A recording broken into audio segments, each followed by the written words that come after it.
সম্প্রতি ডিপজলের বোনেরা গণমাধ্যমে এসে অভিযোগ করেন দীর্ঘদিন ধরে তারা পৈতৃক সম্পত্তি থেকে বঞ্চিত। অভিযোগের পরিপ্রেক্ষিতে ডিপজলকে জিজ্ঞাসাবাদের জন্য থানায় নেওয়া হয়। ঢালিউড অভিনেতা ডিপজলকে ঘিরে চলমান পারিবারিক বিরোধ ও বন্দের আনা অভিযোগ নতুন মাত্রা পেয়েছে। এই ঘটনার প্রেক্ষিতে এবার প্রকাশ্যে ডিপজলের বিচার দাবি করেছেন অভিনেতা মুশফিকার ফারহান।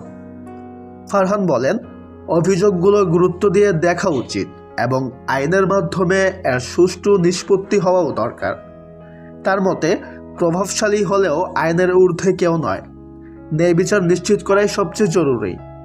ফারহানের এই বক্তব্য সামনে আসার পর নেটিজেনদের মধ্যে মিশ্র প্রতিক্রিয়া দেখা গেছে। কেউ তার বক্তব্যকে সমর্থন করছেন, আবার কেউ বলছেন এটি সম্পূর্ণ পারিবারিক বিষয়, যার সমাধান আদালতেই হওয়া উচিত। অন্যদিকে ডিপজলের পক্ষ থেকে আগের মতোই অভিযোগগুলো অস্বীকার করা হয়েছে।